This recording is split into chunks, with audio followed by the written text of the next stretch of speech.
Deputy Prime Minister, I welcome you and your delegation to India.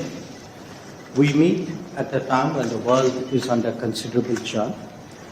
As two nations located in different regions, each with its own challenges and opportunities, it is obviously useful to exchange views and perspectives. Our bilateral relationship has also progressed steadily, but nevertheless needs constant tending.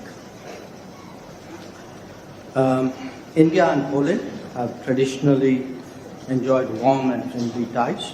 In recent years, it's been marked by high-level political exchanges and vibrant economic and people-to-people ties.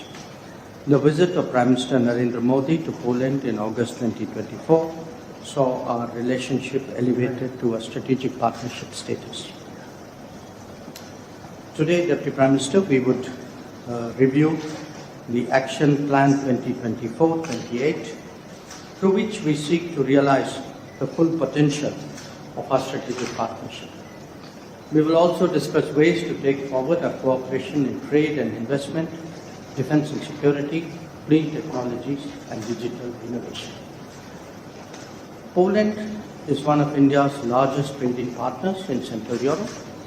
Our bilateral trade, I believe, stands at about $7 billion, having registered a growth of almost 200% in the past decade.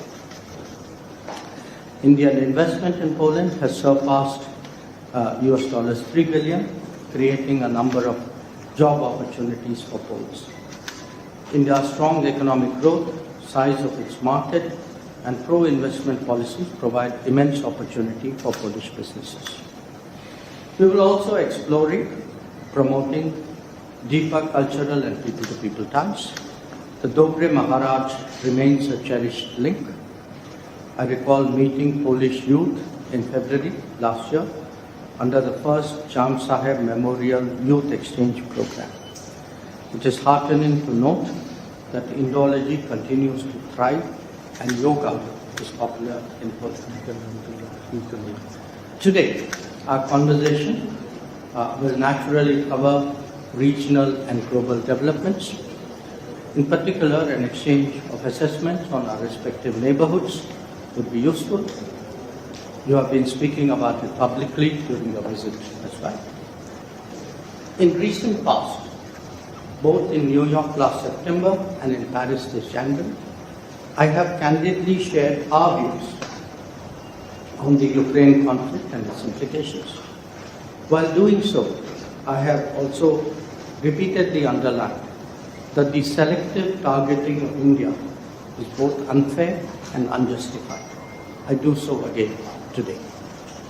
Deputy Prime Minister, you are no stranger to our region and are more than familiar with the long-standing challenges of cross-border terrorism. I hope at this meeting to discuss some of your recent travels to the region. Poland should display zero tolerance for terrorism and not help fuel the terrorist infrastructure in our neighborhood. Once again, a warm welcome, and I request you for your opening remarks.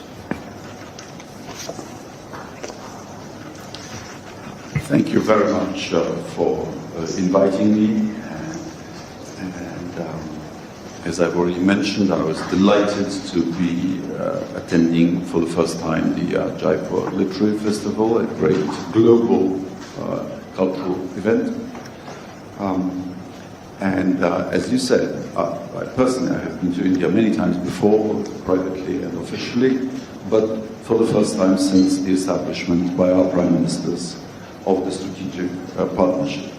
And as you said, we want to review the progress and the perspectives. We seem to be the dynamic countries in our regions, and therefore we should explore the opportunities that there are. We are also countries that were colonized in the 19th century, so we have particular sensitivities in that area. I completely agree with you on the need to counter transnational, trans-border terrorism. Poland, as you may have heard, has been a victim of both arsons and attempted state terrorism when a Polish railway line was blown up under a moving train just very recently. Fortunately, through the incompetence of the terrorists, there were no casualties.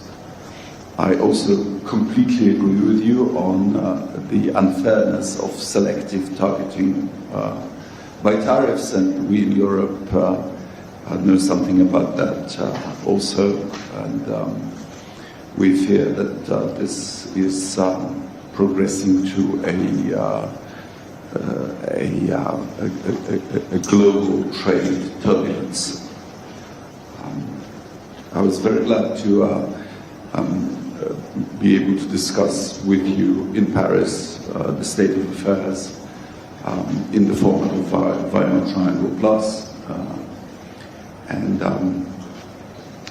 we are hoping that India will continue to stay engaged in Europe.